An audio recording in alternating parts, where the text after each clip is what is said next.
Olá, colegas, eu sou o Gerardo Lima, estamos aqui para mais um Unicast, o podcast dos oficiais de justiça.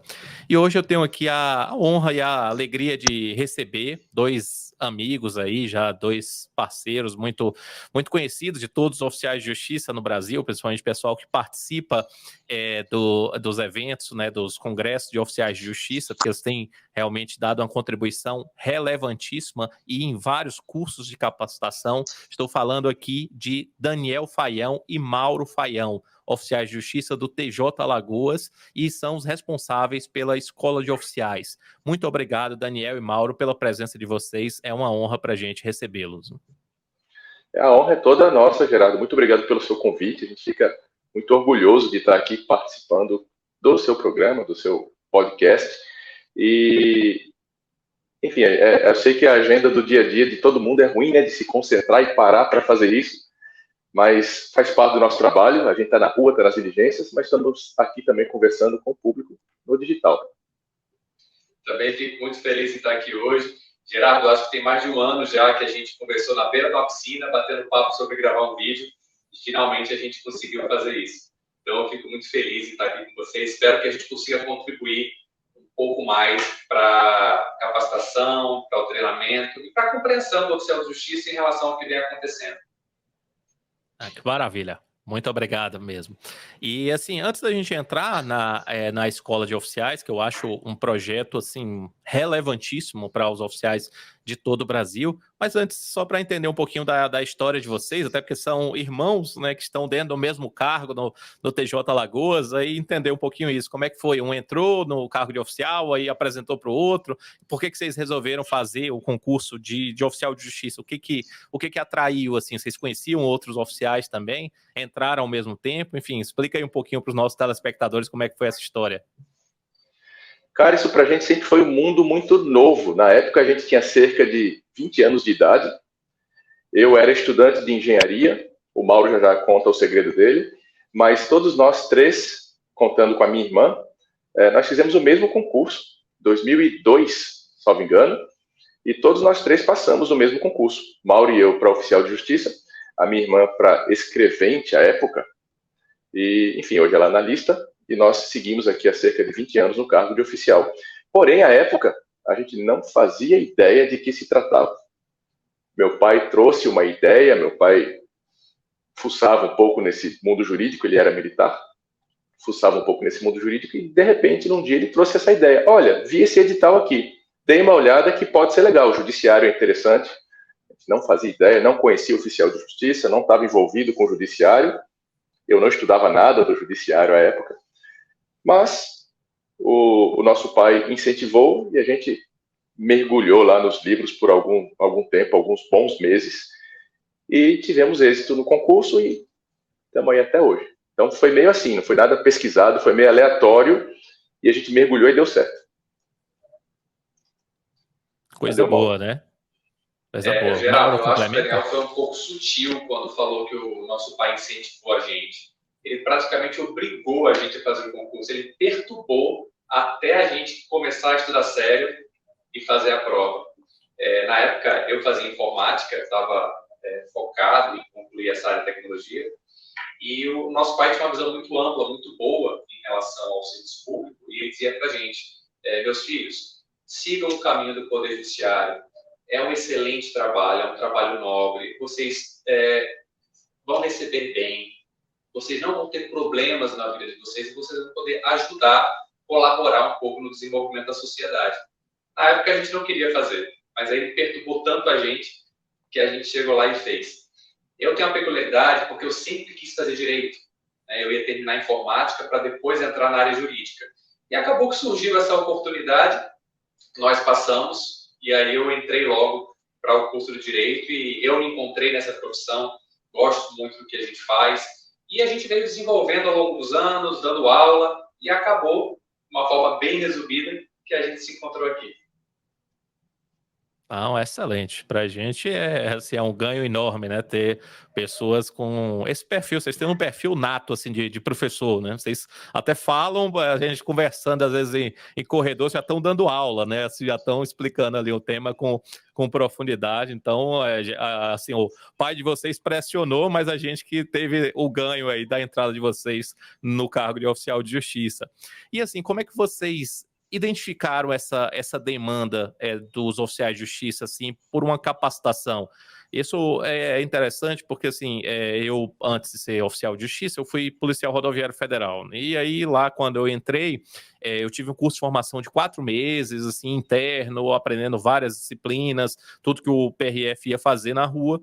E quando eu resolvi fazer o concurso para oficial de justiça, foi um curso muito rápido, né? De uma semana ali, era basicamente de tarde, e quase que assim, falando o que a gente já sabia sobre a legislação processual, uma outra coisa da prática. Então eu senti muita falta de uma capacitação específica de oficiais de justiça. Como é que vocês vivenciaram isso, né? Assim, quando vocês entraram, vocês já perceberam essa carência ou isso veio com o passar do tempo? Gerardo, isso é uma história interessante, porque eu acho que é igual em todo o Brasil. Aqui, a gente entrou e não teve um treinamento adequado. Não existia uma estrutura de treinamento e capacitação. E o legal é que eu comecei estudando direito, nós começamos estudando direito para sermos oficiais de justiça. Então, o nosso estudo de direito sempre foi voltado ao oficial, antes mesmo de eu fazer faculdade de direito, que à época não era exigido. Quando eu comecei a trabalhar, em paralelo à faculdade, eu sempre estudei com foco para o oficial de justiça. E isso talvez tenha desenvolvido algumas habilidades de forma natural. A falta de treinamento dado pelo próprio Estado e a insegurança geral que existe, que a gente percebe que existe entre os oficiais de justiça, fez com que a cada diligência que eu ia realizar, eu tinha que estudar. Para cumprir cada mandado, eu ia estudar legislação, eu ia estudar o que tinha de jurisprudência, de doutrina, de entendimento. E, naturalmente, isso foi sendo desenvolvido. Em paralelo, os meus amigos sempre disseram que eu tinha que ser professor. E eu sempre corri disso. Mas não consegui fugir. Então, naturalmente, depois de alguns anos de trabalho, os colegas começaram a me consultar muito no trabalho, na central de mandados. E eu, naturalmente, comecei a ensinar uso de sistema, direito, processo, cumprimento de mandado. Comecei a dar aula pela Escola da Magistratura para os oficiais de justiça. Fiz a pós-graduação dentro do judiciário. E isso foi algo bem natural. Então, essa procura que a gente teve dos próprios oficiais de justiça aqui do estado de Alagoas, presencialmente, fez com que a gente desenvolvesse esse trabalho aos poucos e, naturalmente, acabasse dando aula. Muito bom. E assim, como é que começou mesmo a escola, assim? Vocês começaram vocês dois, teve mais gente? Como é que foi, assim, o projeto inicial? Vocês lançaram um curso, depois vocês foram ampliando, assim, como é que foi esse começo? Cara, esse começo, ele teve um start, ele teve uma centelha um pouco antes da época da pandemia. O Mauro já ministrava esses cursos locais aqui, presenciais, aqui em Alagoas, e eu estava projetando um curso sobre avaliação de imóveis e dos bens móveis também, por conta da minha formação em engenharia. Então, eu observei ele fazendo isso, treinando a turma daqui. Muita gente me perguntava muito sobre avaliação. Aí peraí, o Mauro está dando algumas aulas lá, eu vou rascunhar, vou scriptar alguma coisa também, vou estudar mais a fundo, transformar isso para a nossa linguagem de oficial de justiça, e comecei a projetar o curso de avaliação. E aí, no meio do caminho, quando a gente tinha esse projeto local aqui, para os nossos colegas em Alagoas, surgiu a pandemia. E aí a pandemia foi um evento catastrófico, mexeu com todo mundo, e isso travou o nosso projeto. Aí a gente em casa, caramba, a gente estava tão animado com isso, e scriptando e desenhando isso. Porém, um pouco também antes da pandemia, eu sempre gostei dessa área de comunicação, um pouco de informática, de redes sociais. Eu fui para São Paulo e fazer um curso, aprender um pouco mais, estudar um pouco mais de como isso funciona no mundo virtual. acabou que, por coincidência, juntou o Mauro fazendo as aulas presenciais aqui, eu me capacitei um pouco em relação ao mundo digital e a pandemia travou todo mundo em casa. E aí, no bate-papo, nos brainstorm da vida, eu cheguei para o Mauro e falei, Mauro, o nosso projeto está travado, eu tenho algumas ferramentas aqui para conversar contigo, vamos tirar isso da gaveta e vamos começar a falar isso no digital, conversar com a turma, que está todo mundo trancado em casa, ninguém sai, ninguém pode fazer nada, é uma pandemia, vamos tentar nos comunicar pelo digital, só que a gente não sabia como funcionava o Instagram, como funcionava a rede social em geral, o YouTube, como é que grava, como que se comporta na frente de uma câmera do jeito que a gente está falando agora, que nos parece que é muito natural, né? Nos parece que a gente faz isso sempre, mas não. Para a galera que não está acostumada a fazer isso, é só fazer um teste. E o teste é o seguinte, fica conversando naturalmente com um amigo, com um colega, falando sobre qualquer coisa da vida, e observa se alguém chegar com a câmera do seu lado, filmando aquela conversa. Eu acho que é uma reação natural, todo mundo travar, o que está acontecendo? Opa, está ficando registrado, né? Então, isso acontece com todo mundo. E aí, meio que não foi uma pesquisa de mercado, não foi um projeto, vamos criar uma escola com esse objetivo, não nasceu com esse objetivo específico. Nasceu, sim, com um pouco do empreendedorismo e com um projeto que a gente estava tentando tirar da caixinha do presencial para o digital. Só que o nosso público de oficial de justiça é tão carente, Gerardo, em relação a esse tema, em relação ao assunto do nosso dia a dia, em relação às nossas atribuições, às nossas atividades, enfim, que isso foi recebido de uma forma muito rápida, muito ampla e uma forma muito positiva, que surpreendeu a gente. Então, caramba, Mauro, olha aqui como é que estão as redes sociais, o que a turma está dizendo e tal. E quando isso acontece, é muito gratificante, porque isso nos dá mais combustível emocional para produzir mais, para fazer mais. Enfim, é muito legal quando você faz alguma coisa que agrada a turma, que é útil para os nossos colegas. Isso começou a ter uma interação em rede social, então as pessoas começavam a conhecer e a conversar conosco, e vice-versa. Enfim, esse foi o nosso combustível lá no início. E aí a própria comunidade dos oficiais começou a demandar alguns temas mais específicos. Olha, vocês podiam falar sobre isso, vocês podiam falar também sobre esse outro tema, ou mais algum tema. E isso também foi nos dando combustível, e a gente chegou a uma conclusão, vamos começar a fazer alguns cursos? Porque o pessoal está pedindo tanto, e a gente já fala sobre temas assim, só que nos cursos a gente aprofunda mesmo, né? É diferente de fazer o que a gente está falando agora, Gerardo, Mauro, num bate-papo solto aqui, com uma linha de raciocínio, né? Nos cursos não, lá a gente aprofunda e conversa com a turma. Mas eu acho que para responder assim objetivamente a sua pergunta, nasceu de um projeto que era local e por conta da pandemia a gente migrou para o digital e naturalmente evoluiu. E aí começou a haver alguns convites para participar em eventos, em congressos e palestras. A gente saiu do digital e começou a conhecer as pessoas, olho no olho, cumprimentar pessoalmente, e aí dá um outro sentimento. E por isso estamos aqui hoje conversando com você. Do nada, 2 oficiais aqui de Alagoas, que por conta desse trabalho que a gente se empenha, a turma gosta, e a gente tenta contribuir com os colegas nesse sentido. E só um comentário engraçado, Geraldo, é que eu sempre odiei rede social. Eu sempre fui o cara que não usa rede social, está sempre ali escondidinho na dele, sempre discreto. Mas aí, quando surgiu esse projeto, essa oportunidade, eu fui obrigado, inclusive, a fazer no Instagram. E hoje, todo dia, quando eu abro meu Instagram, tá lá eu falando, não aguento mais me ver. Mas é um trabalho muito gratificante, como falou o Daniel. É bem importante mesmo esse trabalho. E assim, o Daniel já começou a falar até de alguns cursos, assim, quais são os principais cursos que vocês ministram na escola, assim, o que o pessoal tem demandado mais? Tá, nós temos 5 cursos hoje.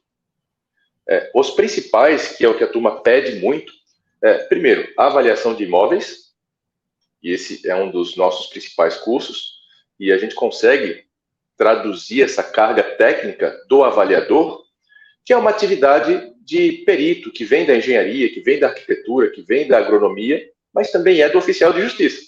Só que é uma atividade técnica e a gente tem muita dificuldade nisso. Então, por conta da minha formação na engenharia, eu consegui traduzir toda aquela linguagem técnica, juntei com o Mauro, e a gente traduziu para a língua do oficial de justiça para o judiciário. Esse é o primeiro. E o segundo é sobre execução. E aí o Mauro versa muito melhor do que eu sobre isso, ele pode explicar melhor. Na verdade, são matérias complementares, né? A avaliação geralmente está dentro da execução, também pode ser feito no processo de inventário ou criminal, reparação civil, mas geralmente é dentro do processo de execução. Então, a gente dividiu essas especialidades, né? A área de engenharia, que é um especialista no direito, que sou eu, e aí a gente trabalha muito a atividade executiva, e hoje talvez seja um dos temas mais relevantes que a gente exerça, tanto a execução quanto a avaliação, que são interligados, por conta da evolução das nossas atividades, da evolução do uso de sistemas eletrônicos e da necessidade de ter uma execução no Brasil mais efetiva, né? Tendo visto que é um dos maiores calos do Poder Judiciário. E também é uma das matérias mais complexas que a gente tem mais dificuldade no dia a dia. Então, é uma matéria que eu gosto muito, o Daniel ama avaliação, eu amo execução, a gente está na área certa, por isso também que deu muito certo serem os principais cursos que a gente desenvolveu, porque existe uma demanda grande e a gente também gosta. Então, a gente vai desde a atividade básica, o conhecimento básico da execução, até a realização dos atos executivos, mencionamos o uso de sistemas eletrônicos e também falamos um pouco do futuro da execução no Brasil e o oficial de justiça como sendo uma peça-chave nesse desenvolvimento, nesse avanço. Esses são os nossos dois principais, Gerardo, que são muito solicitados, são muito... os alunos se interessam bastante em participar, e dentro dos cursos a gente tem fórum de discussão, lives, etc. Fora esses dois, a gente tem outros que são subsidiários, né? A gente fala sobre atos coercitivos, né? Que é o oficial de justiça em diligência, cumprindo ordem judicial, busca apreensão, prisão, afastamento do agressor do lar, enfim. A gente fala sobre produtividade na diligência, utilização de ferramentas eletrônicas gratuitas como Google em geral, Google Drive, Google Maps, comunicação eletrônica, que é um assunto mais novo, ele também está dentro desse curso de produtividade nas diligências. A gente fala sobre gestão de conflitos em diligência, que não é aquela que o oficial está dentro da audiência, né? Eu estou em diligência, estou na rua, e aí tem um conflito e eu preciso aprender a como lidar com isso. Então, gerenciamento de crise, comunicação não violenta, movimentos organizados, enfim, tem um psicólogo que lida com a gente também nesse curso. E tem o último que ainda não está disponível, mas ele está no forno, está sendo preparado. Nós estamos fazendo com o nosso amigo, nosso parceiro, Ricardo Prado, já é uma pessoa conhecida também no mundo dos oficiais de justiça. Ele é oficial lá do Tribunal de Santa Catarina e ele escreveu um livro do oficial de justiça conciliador. E é sobre esse tema nós conversamos e estamos desenvolvendo um curso chamado Solução de Conflitos pelo Oficial de Justiça. E esse é um curso que vai abordar do primeiro ao último ponto, tanto da conciliação em diligência, como conciliação em audiência, enfim, não vou dar muitos spoilers ainda, tá para acontecer no início do ano que vem, e aí a gente vai convidar a turma em geral para participar deste. A propósito, todos eles estão lá no nosso site, com essa descrição, com programação, carga horária, está tudo lá no nosso site, que a turma pode dar uma olhadinha depois, se interessar. Como é que é o site?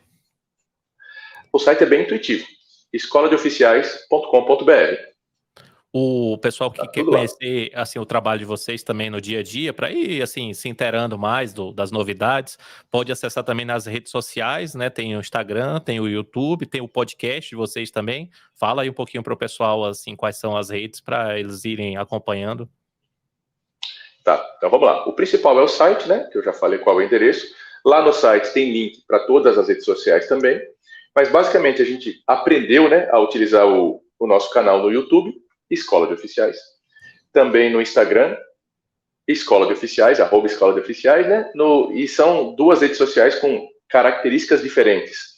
No YouTube nós fazemos os nossos podcasts, Mauro, eu, o Clayton também, que é o nosso diretor, são conteúdos maiores, como esse que a gente está conversando agora. Conteúdos maiores, mais densos, mais aprofundados, e a gente tenta exaurir as possibilidades do tema que a gente traz. Então, nós hoje tentamos colocar um vídeo por quinzena, com assuntos específicos para o oficial de justiça. Já no Instagram, o nosso perfil tem vídeos rápidos, né? Aquele vídeo que você está na fila do banco, está esperando alguma coisa, passa ali, arrasta, olha alguma coisa rapidinho. Então, são recortes dos nossos podcasts que vão para o Instagram com dicas do nosso dia a dia, tudo muito voltado para o oficial de justiça. Nós também estamos no Spotify e no Deezer, para áudios, né? E eu acho que é isso, já tem bastante coisa em relação à rede social, tudo resumido lá no nosso site. Quem diria, né? A gente estaria em tantas redes sociais assim. E, Gerardo, um pouco diferente do seu trabalho de podcast também, que é mais entrevista, né? Sim. O nosso trabalho é mais debate. Então, a gente até tem convidados, eventualmente, é difícil, mas a gente tem. No dia a dia, a gente discute entre nós aqui, a gente elabora um tema, se aprofunda nesse tema, e eu e ele aqui, mediado pelo Cleiton, normalmente, discute e aprofunda no tema, nós dois mesmo. Sempre que possível, a gente traz um convidado. Inclusive, esperamos você em breve aqui em Maceió. Com muita honra, né? Vai ser bem Registrou, legal.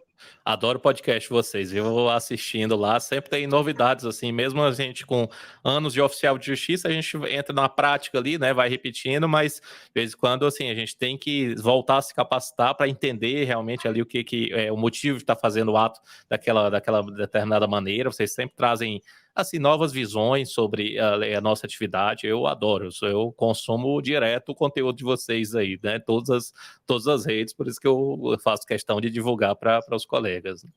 E assim, os tribunais, vocês têm sentido o apoio dos tribunais, né, nessa atividade da Escola de Oficiais, do TJ Lagoas, enfim, de outros tribunais? Como é que vocês estão percebendo essa recepção assim dos tribunais dessa ideia de uma capacitação específica para os oficiais de justiça? Gerardo, é um pouco triste falar isso, mas a gente não percebe o engajamento muito forte dos tribunais, não, de forma geral, tá? Isso acontece, não sei, por conta de falta de visibilidade do cargo do oficial de justiça, eu não sei se falta demanda ou requerimento ou provocação por parte do nosso cargo ou dos nossos representantes junto ao tribunal, junto a instituições, mas do nosso ponto de vista, na nossa experiência, isso ainda está muito aquém do que poderia ou deveria ser. O Mauro contou um pouco de quando ele ingressou na carreira, apesar da gente ter entrado pelo mesmo concurso, ele foi nomeado logo, eu demorei 2 anos para entrar. Mas logo no início, e eu acho que acontece, se não com todos, mas com a grande maioria, foi nomeado, entra em exercício, recebe sua pilha de mandados, boa sorte, você estudou para o concurso. E eu acho que é assim para a grande maioria. Não, é difícil a gente ver uma capacitação ou nivelamento inicial, ou pelo menos frequente pelas instituições. Temos algumas exceções que eu posso citar, pela experiência da escola, temos o Tribunal de Justiça do Estado de Santa Catarina, nos convidou já para fazer uma capacitação continuada para os seus servidores. O Tribunal de Justiça de Sergipe, nosso vizinho, também nos convidou, e por sermos vizinhos, nós conseguimos fazê-lo de forma presencial. Então, nós fomos para Aracaju em algumas oportunidades e capacitamos 50% dos oficiais e executores de mandados de lá. Eles têm uma realidade bem peculiar que, depois, se for o caso, a gente entra nesse assunto. Nós estamos formando uma parceria, formatando ainda com o Tribunal de Justiça do Mato Grosso, especificamente sobre esse curso de solução de conflitos pelo oficial de justiça. E tivemos algumas já no passado também, com alguns tribunais do trabalho, o TRT-8, que é lá do Pará e do Amapá, a Justiça Federal, o Tribunal Federal do Acre, TRT-1, TRT-5 em Pernambuco, TRF, aliás, TRF-5 de Pernambuco, TRF-1, que é do Acre, TRT, o Trabalhista 22, que é do Piauí, nós já tivemos algumas parcerias com eles, porém isso aconteceu em 2020, 2021, a gente sempre tenta e se coloca à disposição para ter algo continuado. Mas se você fizer um apanhado disso que eu mencionei para você agora, é muito pouco em relação à necessidade dos oficiais de justiça do Brasil. E nós não falamos apenas dos oficiais estaduais. Né? Temos aí a Justiça do Trabalho, a Justiça Federal, a Justiça Militar, Eleitoral, enfim. Eu acredito que todos eles demandam uma capacidade, se não inicial da carreira, mas sim continuada, na frequência que a instituição puder oferecer ou que o próprio oficial de justiça demandar da sua instituição. Sabe o que eu enxergo, Daniel, Gerardo? De forma bem breve, só para complementar. À vontade. O problema da visibilidade. Eu acho que tudo tem a ver com a visibilidade do oficial de justiça, que eu acho que é o nosso maior vilão para tudo. Então, na prática, tudo parte de nós. A maioria das participações dos tribunais partiu de pedidos dos oficiais ou das instituições. que nos conheceram, né, fizeram parcerias conosco e acabou chegando nos tribunais. É muito rara essa iniciativa no serviço público vir diretamente do tribunal, pela natureza do serviço público, que a gente sabe que é difícil, e principalmente pela nossa falta de visibilidade. E a gente pode entender isso também, porque até as questões políticas que nós lutamos hoje, que vocês, na União Oficiais, lutam muito hoje também, partem de nós. Não parte do legislativo, não parte dos tribunais, parte das instituições, dos oficiais e principalmente das instituições que nos representam. Por isso que a gente tem que dar tanto valor a elas, tem que incentivar e participar sempre que possível. Porque isso, na verdade, não é falta de interesse, ao meu ver, dos tribunais, é falta de visão. E a gente tem que levar essa visão para eles.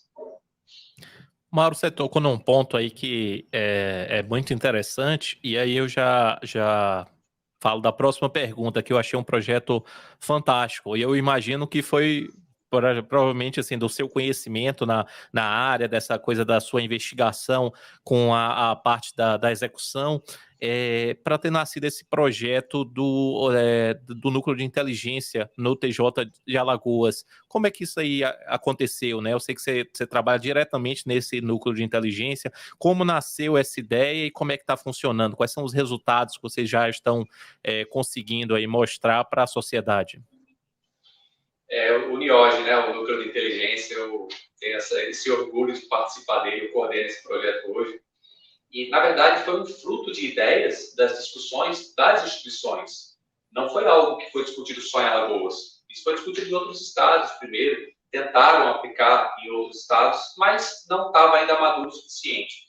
Então, a ideia de que o oficial de justiça poderia produzir mais, poderia analisar informações e transformar aqueles atos que normalmente são negativos em atos positivos, foi inicialmente implantado aqui em Alagoas. É um núcleo pequeno, que tem 3 objetivos, na verdade. O primeiro deles é localizar os réus não encontrados, especificamente em processos criminais, onde o interesse público é muito grande. A gente tem a finalidade também de prestar apoio aos oficiais de justiça em diligências complexas, em diligências perigosas. E também tem um viés na execução civil, que a gente ainda não está trabalhando, mas está previsto para que aconteça, que é a busca de bens, a busca patrimonial, para tornar a execução mais efetiva. A gente escolheu trabalhar com citação criminal, porque isso tem uma relevância muito grande, isso é muito bem visto pelos tribunais.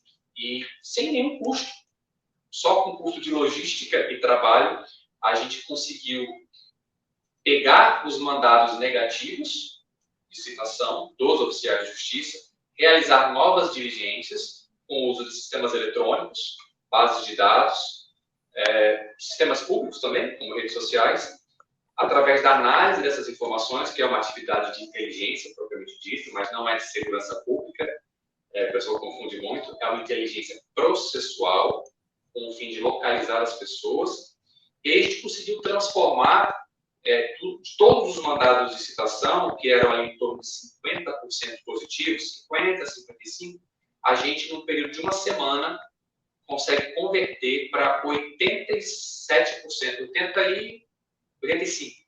85% de positividade em alguns dias, só utilizando uma logística, uma metodologia de inteligência e acesso aos sistemas eletrônicos. Esse projeto, como acredito que você bem saiba, vem sendo discutido no Congresso Nacional para que se exista essa função positivada no CTC de inteligência processual, que não fique a cargo de cada tribunal desenvolver o projeto, mas sim que tenha um caráter legislativo, né? Essa discussão existe hoje no Congresso. Outros estados já estão desenvolvendo também núcleos de inteligência. Rio de Janeiro já está desenvolvendo, Rio Grande do Norte, agora recentemente Pernambuco também, e a gente espera que possa alcançar todo o Brasil e a gente traga ainda mais relevância do que eu falei agora há pouco, visibilidade para o oficial de justiça. Que maravilha, parabéns aí por essa iniciativa. Obrigado. E assim, você falou dos sistemas aí, aliás, um resultado desse é espetacular, né? Para pular de 50% para 85% de positividade é fantástico, é tudo que a gente quer, né? Mostrar para a sociedade que o trabalho dos oficiais de justiça é extremamente qualificado. E assim, você falou de acesso aos sistemas, os oficiais de justiça do TJ Alagoas têm acesso a vários sistemas? Como é que isso está se operando, né? Porque isso é uma coisa dos últimos anos. Os tribunais demoraram um pouco, depois começaram a usar o sistema, os oficiais de justiça daí já estão bem adaptados. Quais são os sistemas que eles têm acesso? O nosso tribunal é muito conservador, assim como a maioria dos tribunais. É muito difícil conceder esses acessos aos oficiais de justiça, embora nós, naturalmente, devemos ter acesso a eles para poder localizar as pessoas. Hoje, a gente só tem acesso dentro do núcleo de inteligência. Os oficiais de justiça, em geral, só têm acesso ao nosso sistema, que é o SAGE. A delegação, o acesso a sistemas específicos foi para o MIOD. Então, nós temos alguns sistemas. O principal deles é o InfoSeg, que muitos têm acesso no Brasil, que é o Sistema de Informações da Segurança Pública. Nele a gente tem informações sobre veículos, sobre empresas, sobre mandados de prisão, habilitação. Então é um portal, né, da segurança pública que auxilia muito no trabalho. Esse é o principal sistema que a gente utiliza. Mas tem outros também. Tem o sistema da Justiça Eleitoral, que é bom nas vésperas das eleições, porque todo mundo atualiza.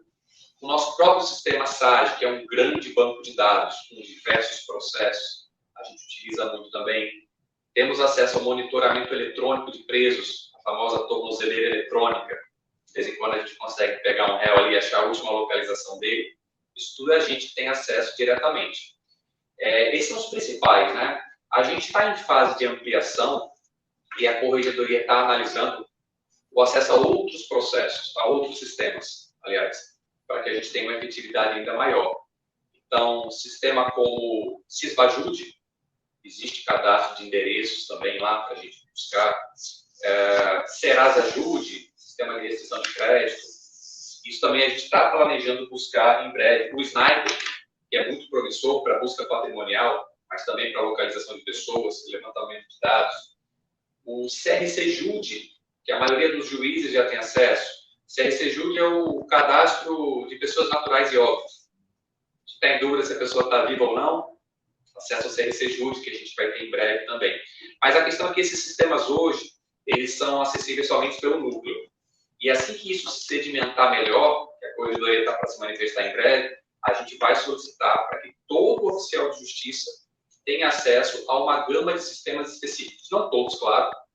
Afinal de contas, não é todo oficial de justiça que vai poder, que vai ter como realizar essa atividade, mas ele ter à mão ali aquela ferramenta para auxiliar a diligência dele, para que ela seja mais segura e também mais efetiva, claro.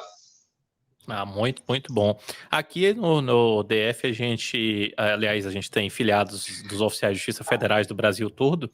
A gente contratou uma plataforma, né, Credilink, e a gente disponibiliza, né, login e senha para os oficiais de justiça no país inteiro. E assim, eu poderia arriscar que é o sistema, assim, que talvez, assim, posso arriscar que talvez seja o melhor, assim, para, em termos de base de dados e de atualização de endereços, de WhatsApp, de telefone das partes. Deve estar entre os melhores do Brasil, né? Mas para a gente está funcionando muito bem, né? Assim, a gente consegue realizar muitos atos a partir da Credilink. Então, como o tribunal não ofereceu, a gente contratou direto pelo sindicato e ofereceu para os oficiais de justiça para que os oficiais trabalhem com mais informações, né? Porque lá também você consulta veículo, você consulta CPF, CNPJ, os sócios da empresa, você consulta os vários endereços da pessoa, os telefones mais atualizados, porque eles atualizam com lojas de eletrodoméstico, de celular, então as pessoas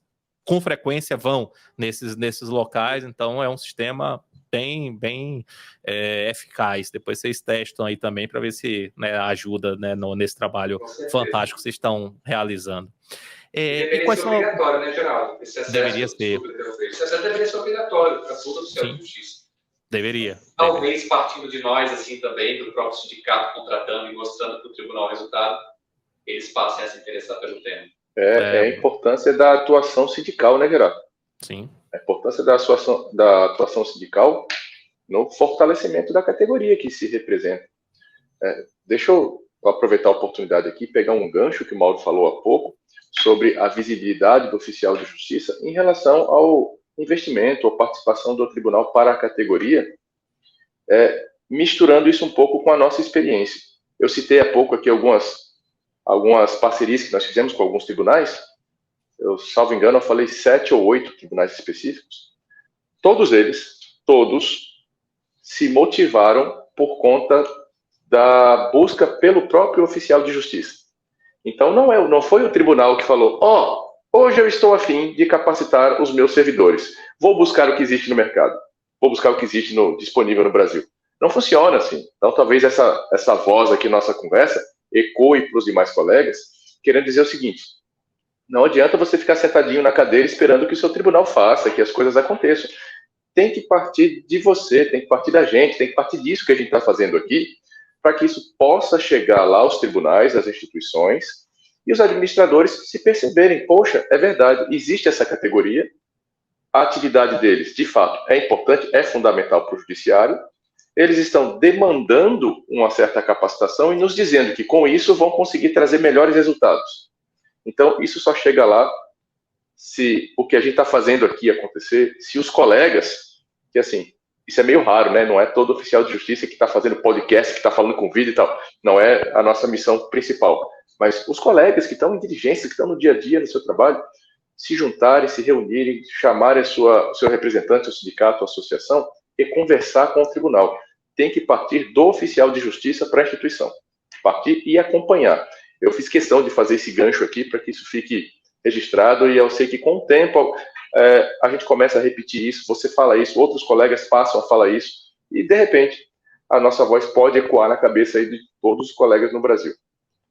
Perfeito. Eu acho que assim a gente tem que dar uma nova visão para os oficiais de justiça no Brasil todo. A gente tem que ter cursos permanentes de capacitação, desde o curso de formação até depois, assim, pelo menos uma vez no ano o oficial tem que fazer alguma coisa. Ali são várias atividades, são várias atribuições, então ele entender um pouquinho melhor da execução, ele entender os sistemas, isso tudo vai melhorando o trabalho que é oferecido para a sociedade. E aí, a partir daí a gente consegue cobrar mais valorização para os oficiais de justiça, né? Porque se a resposta que a gente oferece é melhor, significa que o nosso cargo é relevante, né? O nosso cargo muda a vida das pessoas, então deve ser valorizado dentro do Poder Judiciário.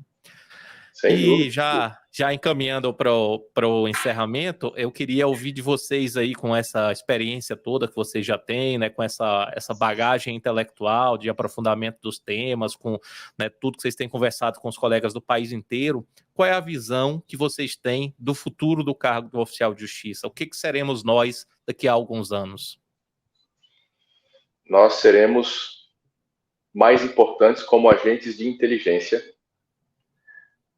como o cargo que se preocupa mais e traz mais resultado no processo, e como pessoas, como funções que vão conseguir atuar de forma mais eficiente no processo. Trabalhar para a sociedade e não só fazendo diligências externas, né, porque essa é a nossa atribuição, é inerente ao cargo, diligência, rua, carro, moto e estradas, mas isso pode ser trazido mais para inteligência mesmo, literalmente, como é o projeto que o Mauro está coordenando aqui hoje, como pesquisa patrimonial, deixar de ficar se preocupando tanto com diligências presenciais para comunicação processual, por exemplo, vamos fazer citação, intimação, notificação. Então, hoje já é indiscutível, a tecnologia já nem bateu mais na nossa porta, ela já derrubou a nossa porta e está sentadinha do nosso lado. Então, trazer ferramentas eletrônicas, lidar com isso, como com ferramentas eletrônicas, e ser mais eficiente nos processos, por meio digital, por meio de estudos prévios, por meio de participação mais direcionada nos processos, com resultado voltado para a sociedade. Então, eu acredito que o oficial de justiça ele vai sair em diligência, ele deve sair em diligência, mais para resolver atos coercitivos, onde a presença do oficial do judiciário na sociedade ela é obrigatória, ela é necessária, e não se importar, não, que não é essa a palavra, mas não se empenhar tanto naquelas atividades que podem ser resolvidas de forma eletrônica, digital, mais rápida, mais célere, muito mais ágil no processo. Ou seja, gastar energia, depositar energia onde ela deve ser mais eficiente, tanto para o processo quanto para a sociedade. Eu acredito que esse é o futuro do oficial de justiça. Mas, assim, só para complementar essa questão da comunicação que o Daniel falou, sempre vai haver necessidade do oficial de justiça, sempre a gente vai ter matérias em que, especialmente a citação, vai ter que ser pessoal, mas eu concordo com ele. Menos comunicação e mais atos executivos. Atos executivos em geral, atos materiais, onde é transformado ali o direito em realidade. O trabalho de gabinete transforma a realidade num direito. O nosso trabalho executivo transforma o direito, transforma uma decisão, uma norma, em um fato. E a gente precisa ser utilizado para isso. Então, o agente de inteligência que o Daniel falou, não é só de inteligência, é inteligência e execução. As matérias são interligadas. Para que eu possa trazer efetividade e o processo executivo, e eu não falo só execução por quantia certa, execução em geral, obrigações de fazer, de entregar, de pagar, para que eu possa mudar esse mundo jurídico para um mundo fático, eu preciso de informação e eu preciso de atos materiais. E quem vai fazer isso é o oficial de justiça através de uma análise do mundo jurídico, de uma análise dos dados e do mundo real. Ninguém melhor do que aquele que exerce atividade externa, que faça análise dos dados para poder atingir um resultado. Então, a gente vai ter no futuro, e já estamos tendo hoje, projetos específicos como o NIOGE, como projetos de busca patrimonial, que tem como vanguarda o TRT de Campinas, e outras atividades correlatas que envolvem a localização de pessoas, a localização de bens, para a efetiva realização do ato processual. E o objetivo do serviço público, de qualquer atividade, na verdade, é a gente alcançar mais resultados com menos atos, e com atos mais econômicos. E o oficial de justiça, ao nosso ver, já é peça fundamental nessa atividade. A gente precisa desenvolver cada vez mais esse tema e tentar criar cada vez mais projetos no Brasil que envolvam essa atividade. E nós temos uma possibilidade, um tema que ele vem sendo falado aos poucos, e na minha opinião ele é muito efetivo, que é a gestão por competência, por meio de núcleos especializados. A gente conversou aqui sobre o núcleo de inteligência, mas existem no Brasil também núcleos de avaliação, núcleos de apoio, vários núcleos de conciliação, que já existe aqui no Tribunal de Justiça de Alagoas, onde o oficial de justiça, que é treinado, capacitado, ele faz parte desse núcleo dentro da nossa central de mandados. Então, aquilo que não é resolvido na rua, antes do processo voltar, ele passa por esse núcleo de conciliação por oficiais de justiça e, em geral, já volta para o juiz concluir o processo. Enfim, eu acredito que gestão por competência, e obviamente o nome já diz, né, que é pela habilidade de cada pessoa. Então, você é o cara que é desenrolado em avaliação? Núcleo de avaliação. Você é o cara que gosta de fazer pesquisa patrimonial? Você é o cara que gosta de fazer apoio? É o cara que gosta de lidar com polícia? É o cara que gosta de ser mais ostensivo? Eu acho que isso também é uma tendência e eu acredito que isso é muito eficiente para, como o Mauro falou, né, concretizar a decisão do juiz. Enfim, eu acho que esse é um pensamento e é uma tendência e é talvez uma necessidade para a evolução do oficial de justiça no nosso panorama atual. Excelente, né? Não esperava outra coisa, né? Dois grandes professores aí, né? Já dando perspectivas, né? Do que é o futuro dos oficiais de justiça. Daqui a alguns anos a gente vai assistir esse podcast e eu tenho certeza que muita coisa vai se concretizar do que vocês profetizaram agora. Gente, eu queria agradecer demais a vocês, né, pelo tempo de vocês, por terem aceitado o nosso convite para vir aqui engrandecer, né, o conhecimento dos nossos telespectadores. Vocês têm um conhecimento incrível e agregam muito valor para a atividade do oficial de justiça. Esse projeto da Escola de Oficiais é fantástico. Assim, no que a gente puder contribuir, a gente quer, né, assim, levar isso para as pessoas, convencer os tribunais da necessidade de oferecer cursos específicos para os oficiais de justiça, e nada melhor do que começando com uma escola já consolidada, já respeitada entre os oficiais. Parabéns por esse excelente trabalho. Muito obrigado pela participação de vocês. Nós que agradecemos o convite, estamos sempre às ordens, à disposição, tanto para um bate-papo, como para alguma dúvida, como para contribuir com as instituições, como para capacitar os colegas. Nossos cursos evoluíram, eles eram com acesso por 3 meses, agora todos eles estão com acesso e acompanhamento por 1 ano. Estamos à disposição de todo mundo que quiser participar conosco. Estamos muito honrados pelo seu convite. Obrigado, Gerardo. Muito obrigado, Gerardo. Esse trabalho que você faz aqui é fundamental e é uma satisfação enorme poder estar aqui com você. E já ficou o convite, viu? Quando estiver disponível, Maceió, a gente vai gravar o nosso, você vai ser o nosso entrevistado. Muito obrigado pela participação. Obrigado vocês aí, com certeza, estarei em Maceió, adoro essa terra, e a gente vai, né, poder fazer mais um outro programa, né, ou do outro lado da mesa aí, vai ser um prazer também. Isso Gente, mesmo. é isso aí, hoje conversamos aqui com Daniel Faião e Mauro Faião, ou são os responsáveis pela Escola de Oficiais, tenho certeza que foi de grande utilidade para todos os oficiais de justiça do Brasil, queria agradecer a vocês mais uma vez a audiência, até o próximo podcast, um forte abraço.